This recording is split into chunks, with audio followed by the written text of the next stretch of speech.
There is something really sinister about what he's doing. Family can be the weapon formed against you. However, come back to the room. Come back to the studio.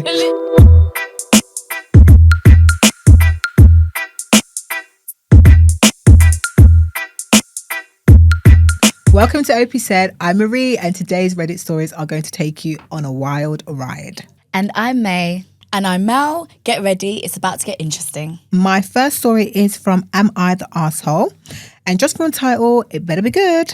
Am I the arsehole for reminding my mum she said we couldn't have a relationship with her if we didn't accept one with her husband? My mum has me, 27 male, and my sister, 29 female, with our late dad.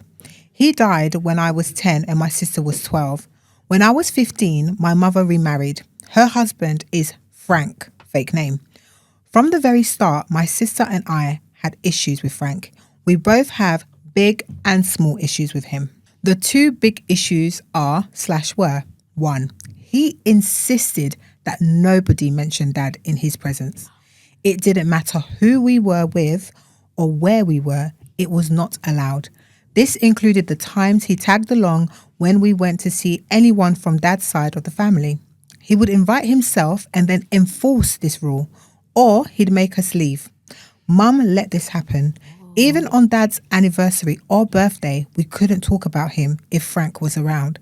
And that included asking Mum if she wanted to come to the grave with us. Frank actually yelled at my sister during her graduation dinner because she mentioned Dad in her speech.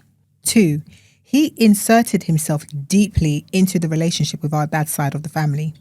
We could visit anyone from Mum's side without an issue. He didn't even care if we said anything to him. But the second it was someone from Dad's side and he found out, we only mentioned it to Mum. He scolded us and insist we needed to ask his permission to see them. Then he'd tag along frequently and invite himself to see them too. This went on for a lot of things. Mum had already stopped coming with us before she even met Frank, but he insisted on being there. If my sister or I said we didn't want him to come, he told us we couldn't go. If whoever we went to see didn't want Frank inside the house, he'd say we weren't allowed inside either. Once my sister moved out, he was pissed that she spent more time with the dad side, and he still tried to tell her what to do. She just wasn't having any of it. My sister and I talked to my mum about all of our issues with Frank and told her we didn't want a relationship with him. She always told us we needed to have one with him to have one with her. We took her at her word and my sister stopped talking to her. Once I moved out, I did too. We stopped going to see her and spending holidays with her and Frank. We didn't invite her over or initiate any contact. She brought it up a few times, saying we were bad at maintaining the relationship, and we told her we weren't. We just weren't maintaining it. But she ignored us. She tried to come and see us a few times. We told her no Frank, so she never came. We let her birthday pass without any acknowledgement, and when she tell us about Frank's birthdays, we worked to forget the date. A few weeks ago, I got engaged. I didn't tell my mum or ask anyone else to, but the news got to her. She was upset she didn't hear it from me, and I said no to throwing an engagement party for us.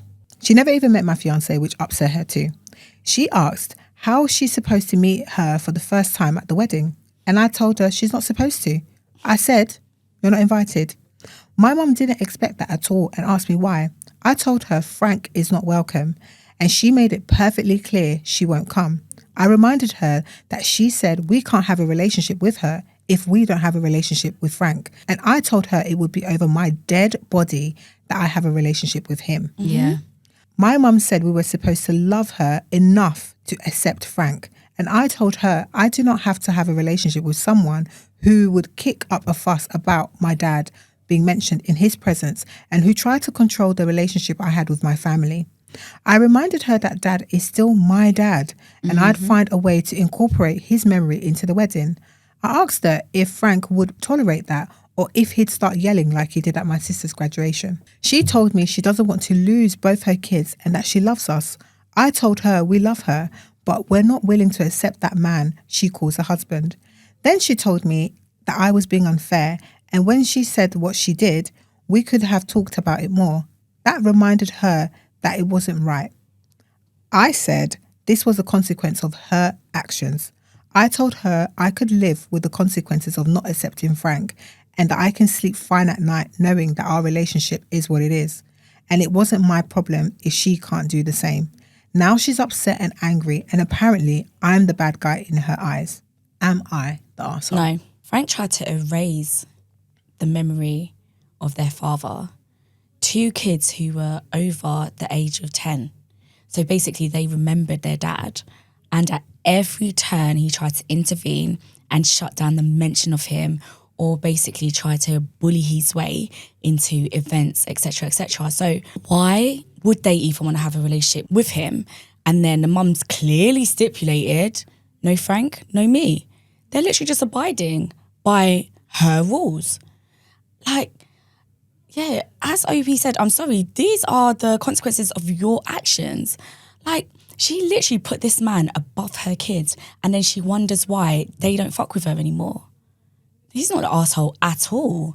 Like, for years they had to tolerate and suffer that man Frank, have him pushed and rammed down their throat because their mum chose to be with a man like that. She basically is male-centered and put Frank at the center of everything. And then you're shocked because he doesn't gel with your kids. And so your kids are now adults. They're allowed to do what they want. And if they don't want Frank at their wedding, they're allowed to do that. That's on you, that you choose to not be separated from him. I know, but do you know what really bothers me about this story is, why didn't you say to Frank, that's their dad? Like, they can talk about their dad. Because she's male-centered. She didn't care. Fair enough, yeah. She was willing to basically have the relationship with Frank over her kids having a healthy and loving, I guess, connection to his family and having those memories of their dad. She was willing to forego all of that. So you know what, sis? These are the repercussions. They're not bad kids. They're literally abiding by your rules. And you don't like them because they hurt you. But you're the one that caused them. You're the one that enforced them. You're the one that dished them out. They're literally just abiding by your rules. I mean, she can go to hell, isn't it? Yeah, that's a place. But Frank literally tried to erase their dad. I think that's terrible. If they were like babies, I would understand, and that could have easily been done. But why would you understand?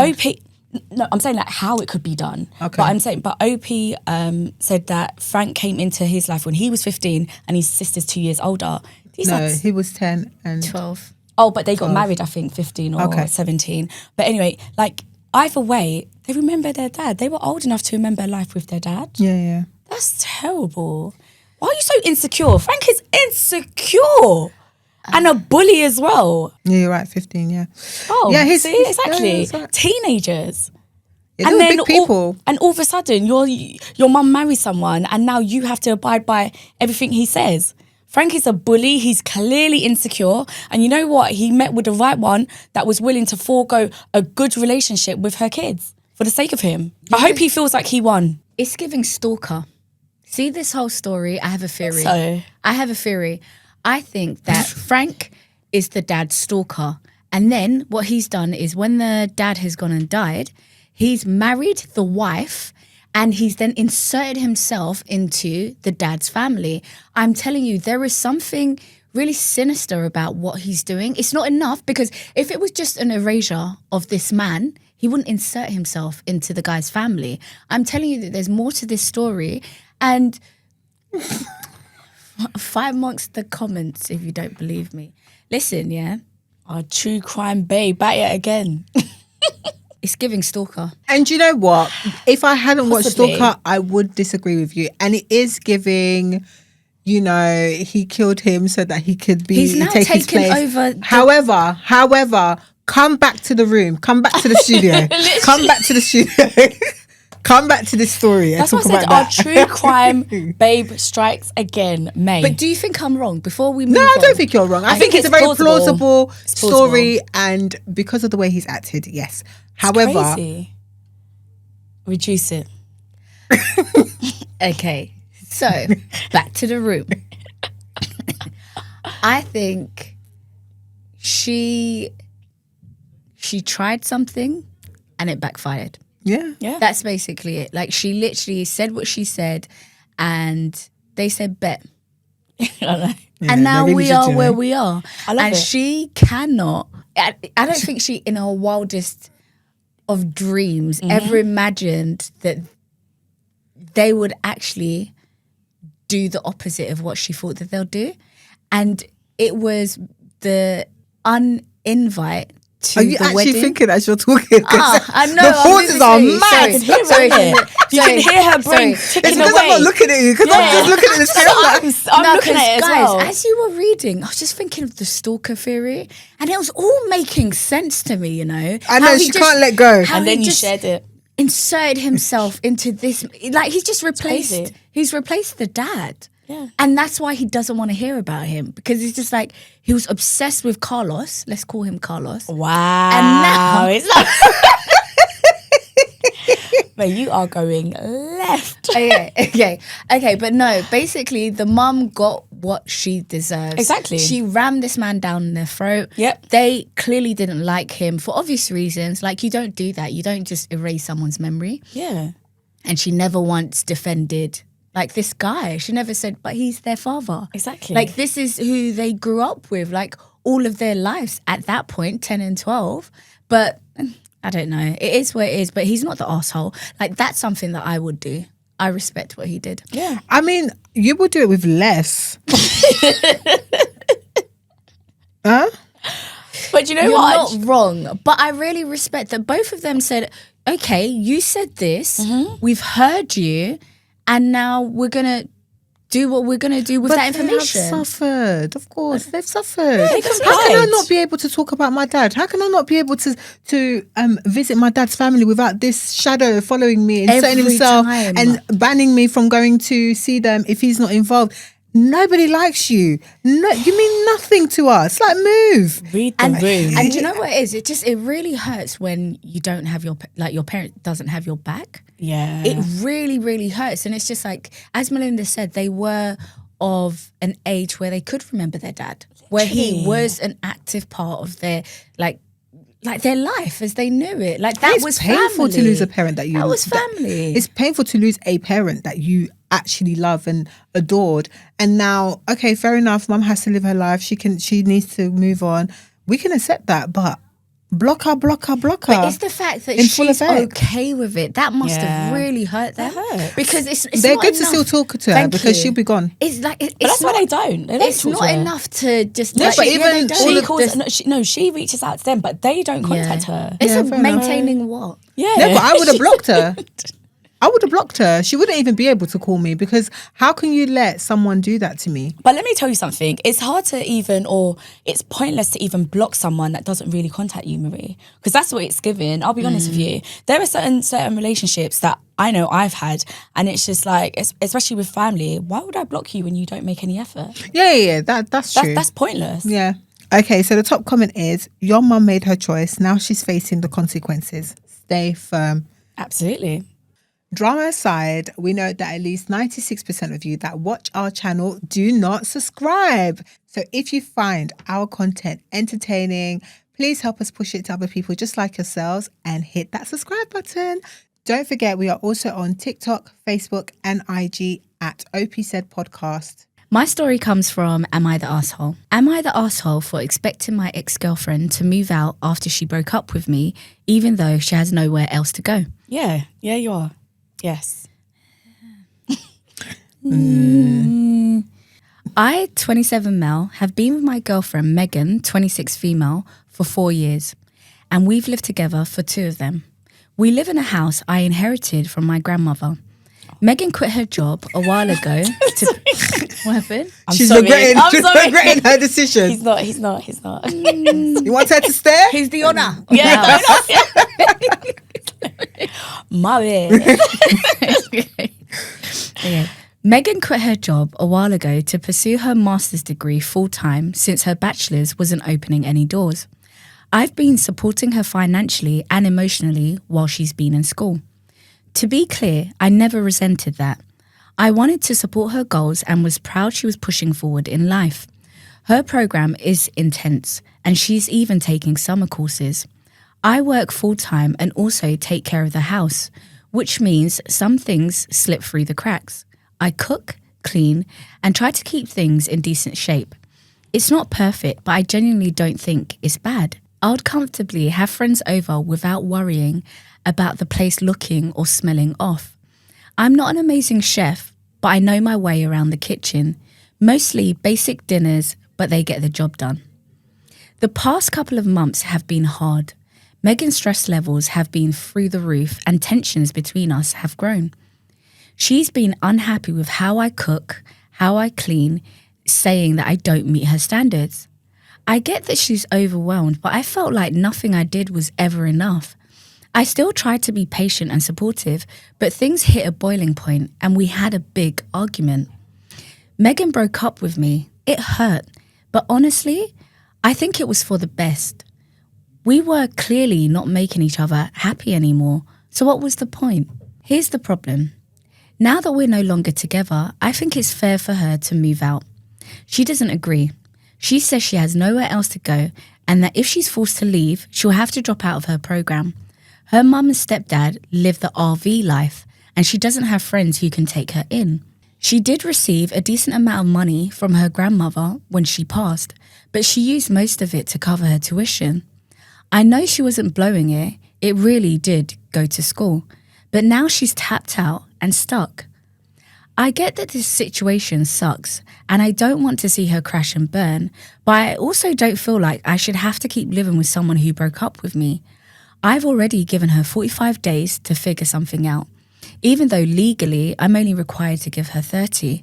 She's now trying to say she wants to work things out, but to me, it feels more like panic and desperation than a genuine desire to fix the relationship. I don't hate her, but I don't think it's healthy for either of us to keep living together in this limbo.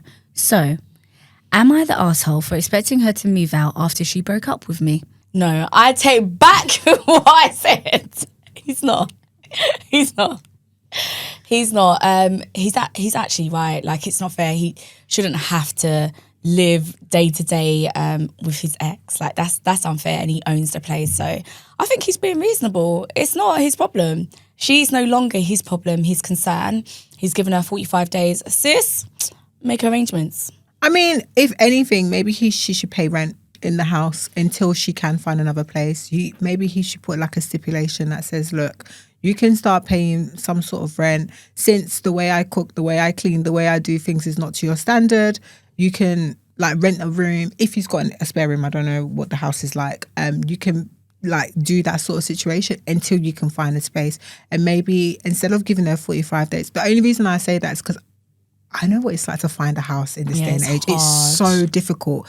And being that she has no family, she has no one that she can go to, maybe that could be a happy medium. I know it's a little bit weird, but maybe bringing money into it in terms of paying could bring that we're not a couple sort of situation into it.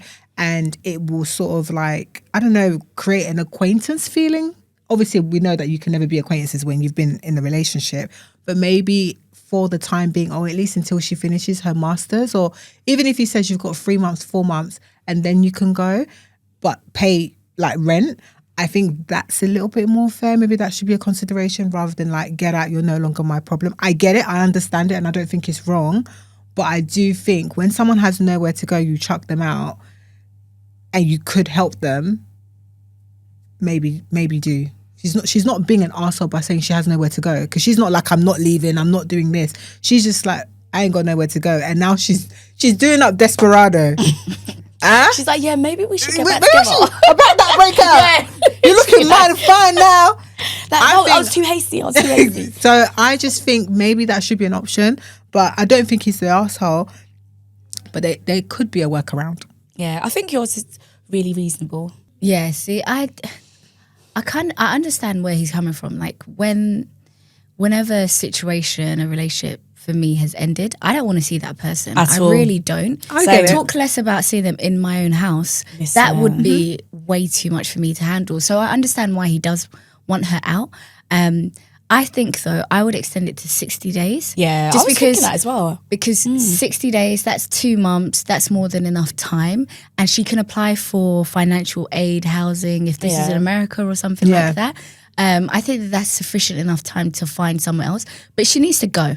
She needs to go because she's also, like, do you know what? It's really hard being around somebody where nothing you do is right. Yeah. Like it's really hard, like constantly being criticized. Like sometimes it gets to the point that they don't even need to open their mouth to criticize you. Just a look, But you're is on high enough. alert. Yeah, and you're just basically this man. As long as she's there, and because she's a student, outside of being in her class, she's probably at home all the time working. And then obviously now because of COVID, been and went, there's loads of hybrid classes. So she's probably at home quite a fair bit. So it's not a very comfortable place for him. And we do need to take his feelings into consideration. Can't just be about her financial situation. It's true. So I feel like, extend it just a little bit just to allow her whatever time needed. But she needs to go, and he needs to be really firm on that, because he doesn't get to move forward without her being in his place. And it's literally his place. But also the fact is that she broke up with him. Thank you. So it wasn't like he was a willing participant of that. Yep. It's just the result is we're no longer together. Yeah. She wasn't expecting him to tell her to get out after. What, you think that we can end and you're still here? Well, clearly, yes, because she was like, I don't agree. I need That's to really stay. mad. What do you mean that's really mad? Do you That's know how the what? story That's went. really mad to me. Let me tell you, one of my biggest nightmare ever, I swear, honestly, that there are a few as well, but it's to live with my ex. My Guys, God. did you not see the... It would literally break me every day. They I would said- rather be homeless than to live with any one of my exes, because once it's done, it's done. 2024, It's done. they said that there were less divorces in 2024 because people couldn't afford to divorce. People couldn't That for afford to me is a divorce and they were nightmare. living together. That's an absolute nightmare for me. Yeah. I would hate it. We had a friend do that, and Yeah. like she said that they had 2 kids together. She said that they split up, and she was trashing this man's name. So we go out to dinner, and I'm listening to. I wasn't really paying that much attention. The food was good. I was just eating, and then Thanks for that context. no, it's true. Then all of a sudden, I hear everybody saying, "Oh, what's he gonna do for your birthday?" I said, Yeah, it was strange. who is he? And she said suddenly she's back together with this guy. And I was like, what? And do you know what? I just think it has to come down to financially made sense. Yeah. I think there are a lot of relationships like that where it's like you definitely have your issues, but for the sake of finances, we're going to try and work through this. Even though really they have no business being together. Yeah, you have to just use your good eye. Nah, bro. Use your... Once it's done, No, but even her, I just think like I'd feel so she's trapped. Like she's I'm crazy. gone. The Yeah, I maths would feel weren't mathing so for her, because trapped. how do you break up with somebody? You're literally in his house and you think that you can stay. For me, I don't know. Maybe I'm doing up too much independent woman, but for me, as soon as I know that this relationship is coming to an end, I'm already making plans to leave. Like even if I was a student, I'm not such a good entitled, though. planner. I am such You're a not entitled. Yeah, that's the word. She's entitled. You're not entitled. You're not entitled to... Yeah. She's I make like... plans to leave because I think once it's the end, it's the end. yeah. I don't want to see, think, smell you, I bro. don't want to hear your name. I don't want to Literally. see you. I don't want to be around you. Yeah. You're dead to me. Yeah, like And just it's allow like, it. and I'm saying this even from like there was one breakup where it was actually amicable, and it was Melinda that persuaded me to be friends with him, and we're still friends to this day. Yeah, 'cause but they were cool. I promise. She had a whole campaign.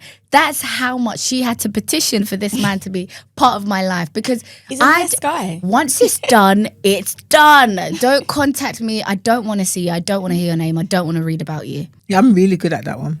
Same. I love it there. I'm gone. It's like, like we can see I each other in never the street and I'm existed. like, I will change my number. I will, block you. Block you on If all I no longer social want- media. I don't want access to your life either. I'm done. I don't want you to have access to mine. I think when it's over, it's over. Yep. clean cut. Yep. That's it. We have a top comment. Not the asshole. She doesn't agree. Tough titties.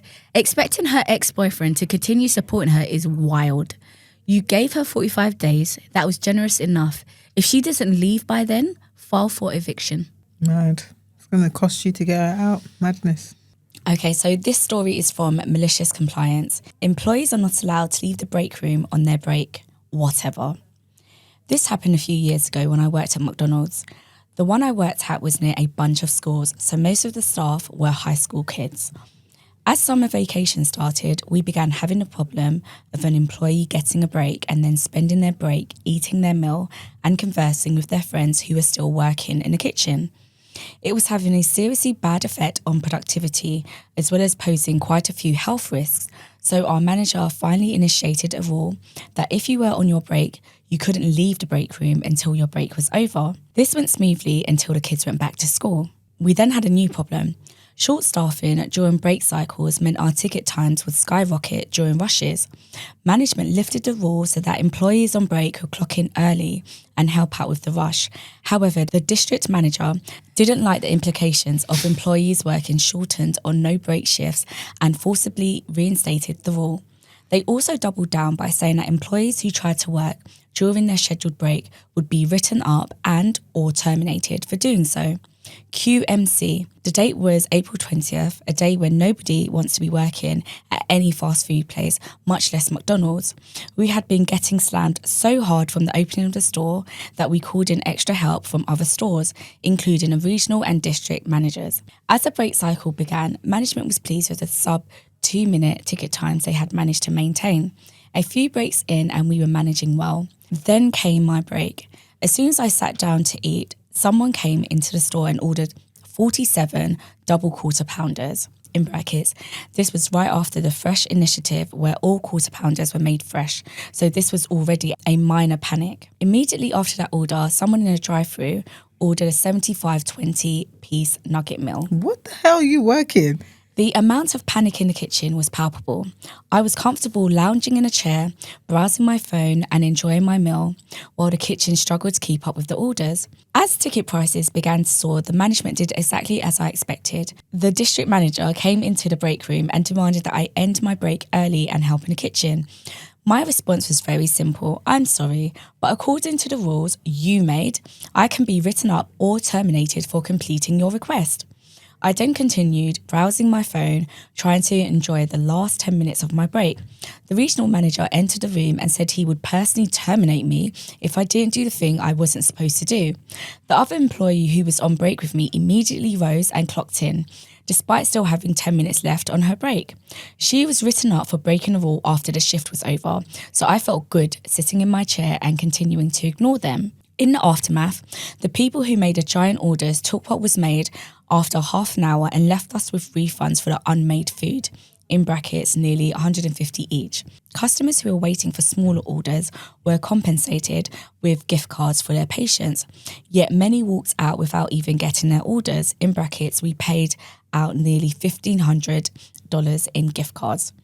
Because customers were walking out on orders without collecting them, we had nearly $5,000 in food waste that night. In brackets, all of the closers went home with nearly 2 bundle boxes of burgers, fries and nuggets. Regional and district managers were moved to a different region. The rule was edited to say that employees were allowed to clock back in early at the manager's discretion in the event of a rush. Because I was the only employee who held his ground against the regional and district managers during the rush, I was rewarded with free meals and drinks until I moved away from my hometown and couldn't eat at that McDonald's anymore. In brackets, although when I visit friends, I occasionally get rung up a manager discount by the few employees who still remember me. Hold your ground, held your ground. Wow. Yeah. And rewarded. Yeah. Being a rule follower is rewarded. Okay, top comment. Just think, they could have prevented this by having a policy requiring big orders to be made with 24 hours notice. But that's not the way life works. When you're hungry and like... No, May. No. No, let You're me gonna tell you want something. 45. Wait. I've had it before where we've... 47 double quarter pounders. Wait. I've had it before. When I used to work agency side, we would order the food, like if we're hosting the event, would order from, I don't know, Pret or whatever it was, breakfast. But there were occasions where something went wrong and they couldn't deliver the food. So what you then have to do is you have to run around trying to find somebody who's going to fulfill this large order. Yeah. Yeah, like ideally that would be brilliant, but sometimes it doesn't work that way. Mine is from relationship advice. Am I the asshole for telling a married woman's husband that she was sexting my boyfriend? I'm 24 and have been dating my boyfriend for about a year. He works in a smaller office where everyone is super close, always grabbing drinks after work and texting constantly. I never had an issue with it until a few weeks ago when he started acting sketchy. He was always glued to his phone, stepping out to take calls and flipping his screen over when I'd walk by. One night, he fell asleep with his phone unlocked and I saw a bunch of messages from a woman he works with. Her name's Bree. They started off kind of flirty and escalated into full-on sexting. She sent pictures. He sent them back. They talked about hooking up but not getting caught. What really set me off is she's married. I found her Instagram and sure enough, she posts pictures of her husband and their toddler like everything's perfect. So I messaged him. I told him everything, sent screenshots and let him know how this wasn't just a misunderstanding. He was shocked and thanked me for being honest. My boyfriend lost it. He said I completely overstepped, that it wasn't my place to ruin her marriage and that I've now made his job miserable. Some of his friends are saying I went too far and I should have just left it alone. But honestly, if I was being cheated on, I'd want to know. I didn't lie. I just didn't protect someone who didn't deserve it. Am I the arsehole? No, I've done a few things in my day. I've exposed a few truths. I'm okay with that. Oh, well, she's supposed to protect him. No, he cheated on her. Good job, sis. Yeah, well done. Top comment. Hope you mean ex-boyfriend. OP's response. Oh, I definitely do. There's no coming back from that kind of betrayal. He's out of my life. He's out of my life. He's out of my life for good. Good. I was literally going to ask that. I was going to say, but they're over as well, right? And good. I mean, they need to be. My story comes from entitled people. My entitled sister didn't buy winter clothes for her kids, and I had to buy them so they wouldn't freeze. We made sure my ex-brother-in-law got the kids not long after. I mean, that was a summary. Tell me the whole story in 2 lines. Whoa. Now expand. Yeah. Just to preface, my ex-brother-in-law did take the kids away from my sister. She's a narcissist and a master manipulator, and she probably would have had no problem lying in court to get her way if it weren't for the overwhelming evidence against her. Her ex took the kids and didn't bring them once he was sure she couldn't do anything about it, and soon the court gave him majority custody. My sister only gets to see her kids about 2 days a month and on some holidays. This particular incident goes back to winter 2023, before my sister was evicted from the family property. At that time, her boyfriend had recently died in a car accident that quite possibly wasn't an accident. Oh. Technically, she'd just broken up with the guy because he'd cheated on her, and she repeatedly cried to me that she wasn't a cheater herself, which is an outright lie, as she's had 3 affairs that we know of while still married to her ex-husband. And she still thinks I don't know. By that time, she was barely home 2 nights a week.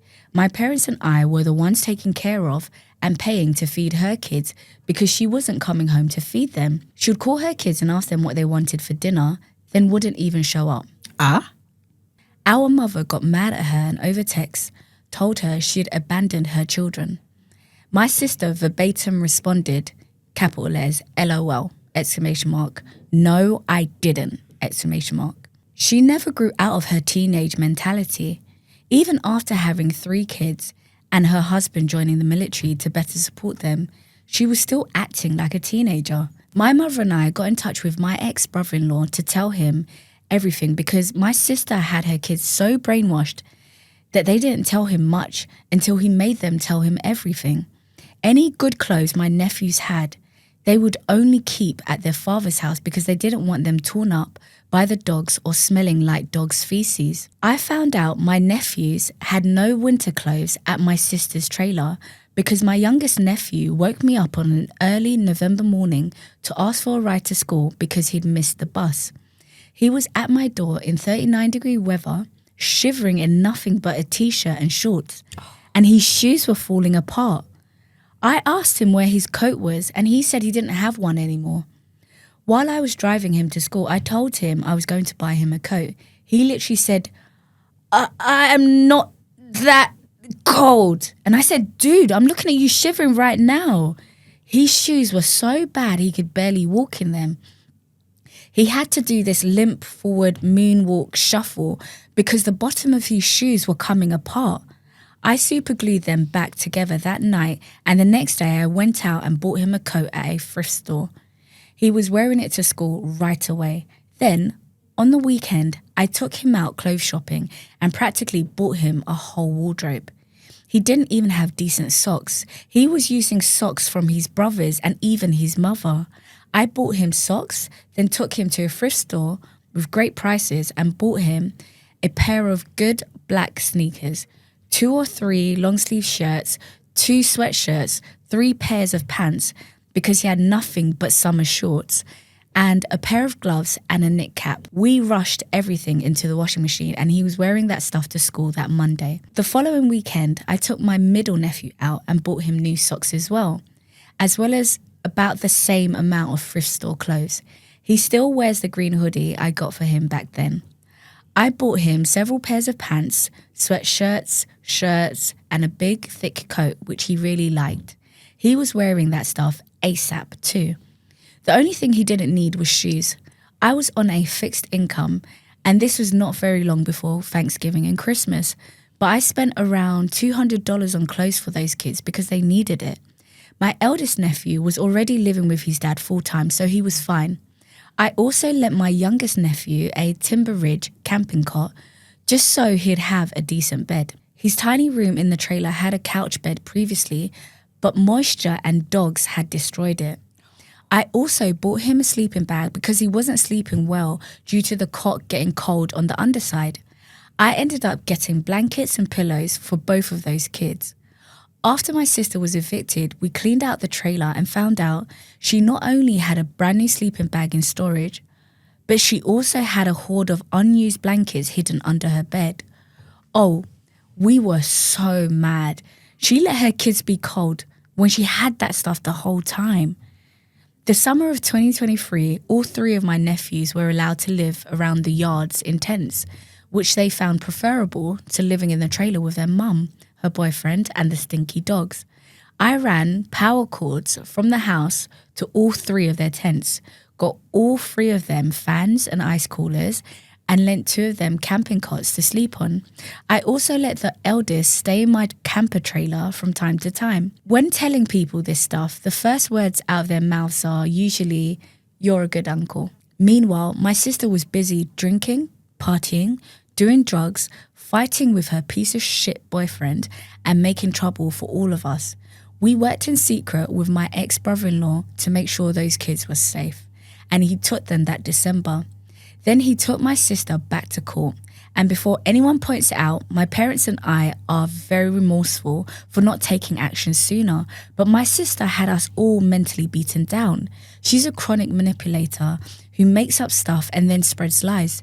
She had people all over the area believing the things that she said about our parents. My parents couldn't go out to the local restaurant without getting side glances from people. But after we kicked out my sister, all of that stopped. She was poisoning everyone against our parents, and she wonders why we had enough of her. What a story. Wow. I'm so glad that Opie was in those kids' lives. I know. Yeah, that Opie was a good uncle and did all of that for them. Oh. Not all heroes wear capes. The title sounded mad, I'm not going to lie, but I'm so glad that they worked with the ex-brother-in-law and that he's got custody because, that they were living in poverty and cold, and that's so sad. I just hope it wasn't for too long. It was for long. It was for a substantial amount of time. Oh, yeah, man. definitely. Do you know what? It's giving The Child Called It. Yeah. Yeah. That book was, oh God, horrific. And it was like, even the fact, do you know, like when you see kids do self-preservation, it takes, like, it's so heartbreaking because he knows it's bad, but trying to tell another adult that he needs help is something he doesn't have. He doesn't have, like, he doesn't have that. All he has is, you know, it's not that bad. I can manage. I can, like, I'm all right. Sad. And it's just, it's awful. It's Everything heartbreaking. was bad. It was the limited clothing, knowing that, Like, she actually had some stuff there. The shoes falling apart in winter. I hope she doesn't go on to make more babies, you know, because she's unfit. Do you know what? Sadly, someone like that probably will. I know, and that's what hurts. That's what's annoying. But at least those ones are now with their dad anyway. Top comment. Man, that sounds worse than my in-laws. My spouse's parents are divorced. Her dad and his wife live next door. My spouse has a sister who is 8 years younger and a brother who is 6 years younger.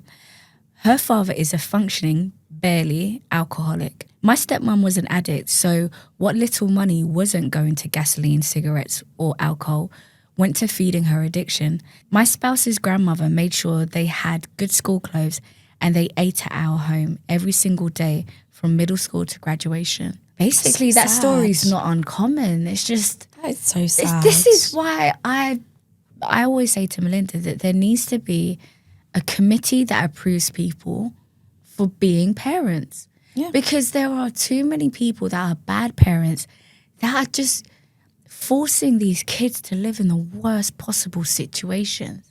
The committee is called social work. No, That's this is pre, so you get approval to have kids.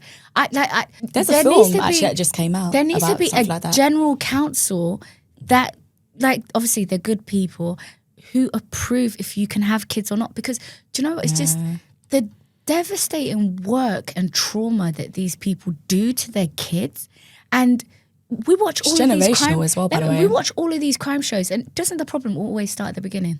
It does, but unfortunately, people will lie. People will lie. No, I know, but what me and May have in mind is like a whole assessment. It's actually called The Assessment, by the way, what I'm talking about. There's a film actually similar to that. It's called The Assessment, and it came out, I think, last year. Anyway, what me and May have in mind is psychological testing, it's mental, we've thought vigorous. About it. It's vigorous. And we would so obviously it's not about be lying. part of that committee. Yeah, No, I just think it's just so sad. Like, all the things that those two kids didn't tell their there's more. that side of the family. That's There'll what be more. scares me. Like, just they're close to being chewed up by dogs.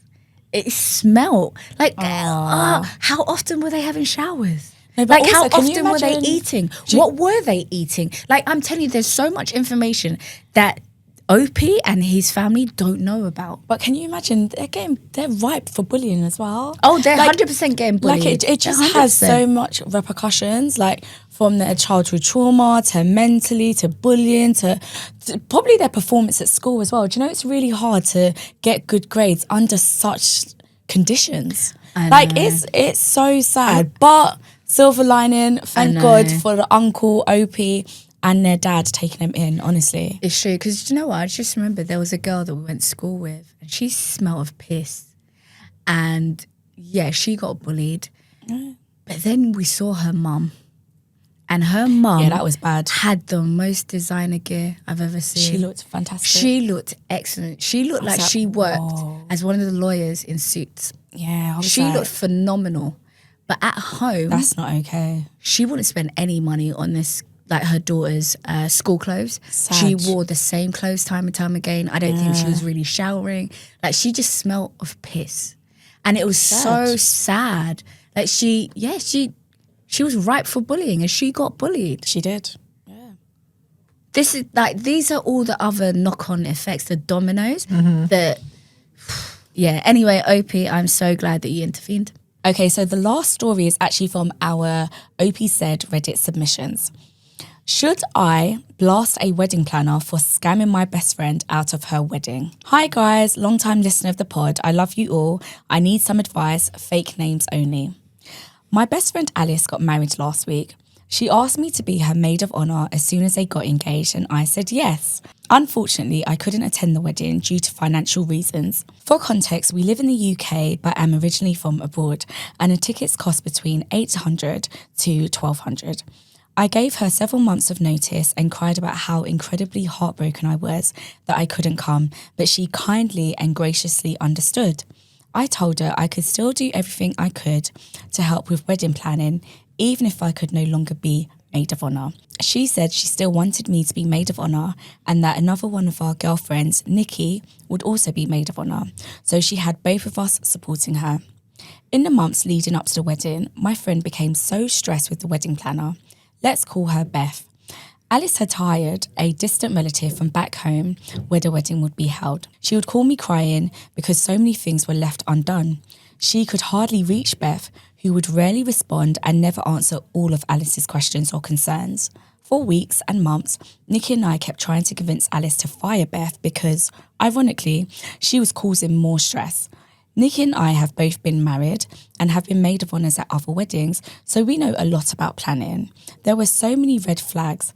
Beth would never update Alice. It was always Alice chasing her. When I asked Alice if she had copies of contracts or receipts for the down payments or booking fees, she said she was never given anything. That, to me, was the biggest red flag. I told her not to send another penny until she got proper documentation. The groom agreed. It took weeks, but Beth never provided anything. Her excuse? That's just not the practice back home. Nikki and I both told Alice that it wasn't true. Not in our experiences, getting married back home, nor for our other friends who did. Unfortunately, Alice decided to trust Beth because they grew up together and were distant cousins. She said Beth had organised other events for her family and everything had gone well. I stayed in a bridesmaids group chat, so I saw a lot of confusion in the days before the wedding. Airport shuttles, food menus, meeting points, call times, all unclear, with Beth slow to respond. On the day of the wedding, I woke up early to catch Alice, Nikki and our other friends getting ready, just to hype Alice up and see how beautiful I knew she would look. I saw a text from her asking the bridesmaids to come to the suite because she was feeling lonely. She posted a photo of herself alone in a makeup chair. No replies for hours. I tried calling, no answer. She ended up dressing herself. They didn't even let her mum help. Beth had kept the bridesmaids in a separate room for hair and makeup. A few hours later, one bridesmaid, let's call her Mindy, finally answered.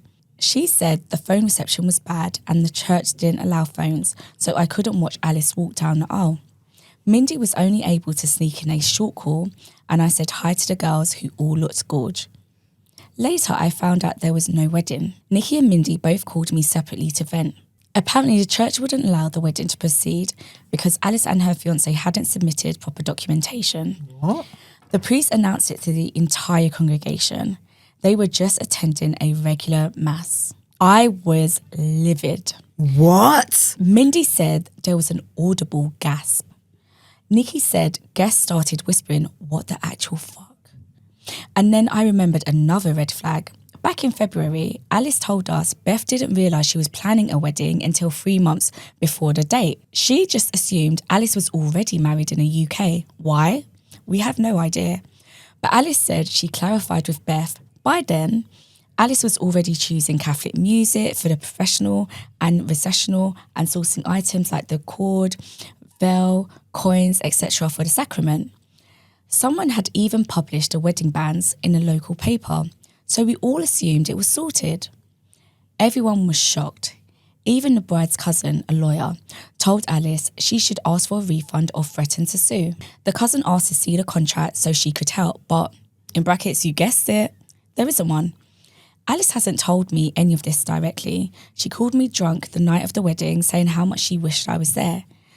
Then the next day, she said everything went great. She did look really happy. Nikki told me they all tried to just focus on the positive and celebrate as best as they could. What were they focusing on? There was no wedding.